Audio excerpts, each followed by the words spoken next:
Shalom, selamat malam. Perkenalkan, nama saya Franky Leonardo Nopo, NIM 2103030088, kelas C, semester 1, Prodi Sosiologi. Saya akan menyampaikan hasil review saya bab 6 Undang-Undang Dasar. Yang pertama, sifat dan fungsi Undang-Undang Dasar. Apakah Undang-Undang Dasar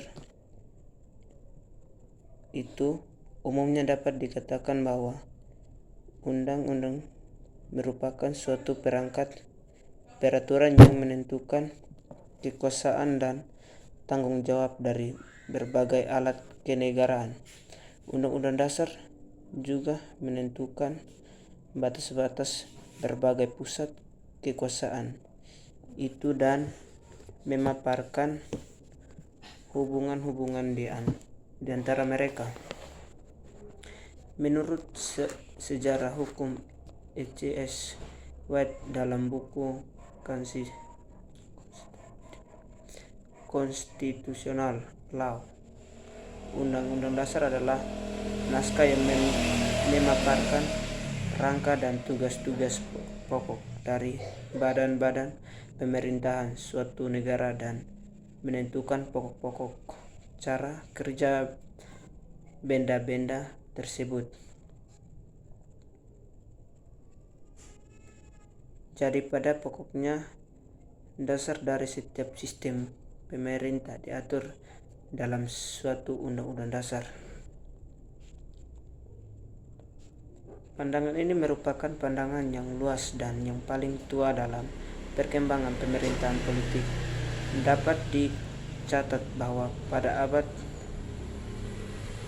ke-5 sebelum Masehi, seorang filsuf Yunani, Aristoteles, yang di dunia barat dipandang sebagai sarjana ilmu politik pertama yang berhasil melukiskan undang-undang dasar di lebih dari 500 negara kota Yunani dengan jalan mencatat pembagian kekuasaan serta hubungan-hubungan kekuasaan dalam setiap negara kecil itu. Mengapa hak-hak rakyat harus dilindungi? Menurut Walter F. Murphy, konstitusionalisme sangat menjunjung tinggi kehormatan atau harga diri manusia sebagai prinsip utamanya. Walter F. Murphy berpandangan agar kehormatannya terlindungi, manusia harus mempunyai hak untuk berpartisipasi dalam politik dan kekuasaan pemerintahan harus dipagari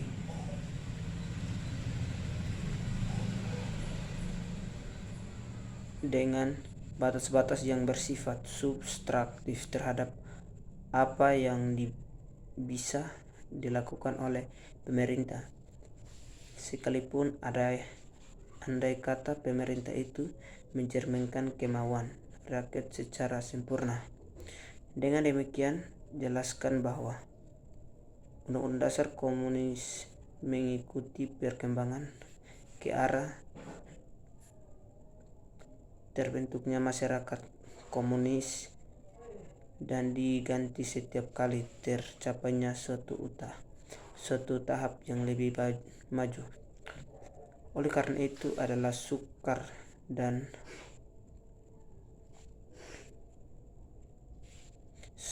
untuk mengerti isi dan karakteristik Undang-Undang Dasar negara komunis tanpa dibekali dengan analisis historis dari perkembangan yang telah mencapai ke arah terciptanya masyarakat komunis dalam negara yang bersangkutan. Yang kedua, ciri-ciri Undang-Undang Dasar. Walaupun Undang-Undang Dasar satu negara berbeda dengan negara lain, kalau diperhatikan secara cermat, ada ciri-ciri yang sama, yaitu biasanya memuat keturunan mengenai soal-soal berbagai berikut. Yang pertama, organisasi negara, misalnya pembagian kekuasaan antara badan legislatif, eksekutif, dan yudikatif, serta hubungan di antara ketiganya. Undang-undang dasar juga memuat bentuk negara, misalnya federal atau negara kesatuan, beserta pembagian kekuasaan antara pemerintah federal dan pemerintah negara bagian atau antara pemerintah dan pemerintah daerah. Setelah itu, Undang-Undang Dasar memuat prosedur untuk menyelesaikan masalah pelanggaran yuridiksi oleh salah satu badan negara atau pemerintahan dan sebagainya.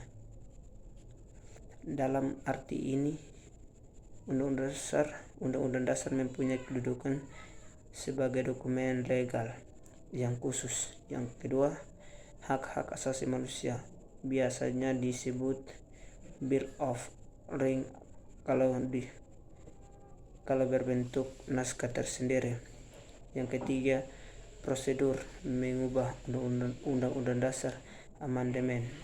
Keempat, adanya memuat langgaran untuk mengubah sifat tertentu dari Undang-Undang Dasar. Hanya ini biasanya ada jika para penyusun Undang-Undang Dasar ingin menghindari terulangnya kembali hal-hal yang baru saja diatasi, seperti misalnya munculnya seorang diktator atau kembalinya suatu monarki. Misalnya Undang-Undang Dasar Federasi Jerman melarang untuk mengubah sifat federalisme karena dikhawatirkan bahwa sifat unitarisme dapat melincirkan jalan untuk munculnya kembali seorang diktator seperti Hitler.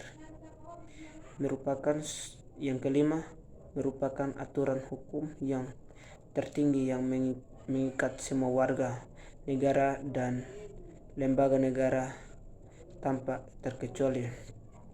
Yang berikat konstitusionalisme. Undang-undang Dasar sebenarnya tidak dapat dilihat lepas dari konsep konstitusionalisme, suatu konsep yang telah berkembang sebelum Undang-Undang Dasar pertama dirumuskan. Ide pokok dari konstitusionalisme adalah bahwa pemerintah perlu dibatasi kekuasaan agar penyelenggaraannya tidak bersifat sewenang-wenang. Dianggap bahwa suatu Undang-Undang Dasar adalah jaminan utama untuk melindungi warga dari perlakuan yang semena-mena. Dengan demikian timbul konsep dekonstitusional state, di mana Undang-Undang Dasar dianggap sebagai konstitusi yang paling efektif untuk melindungi warganya melalui konsep rule of law atau Rechtsstaat.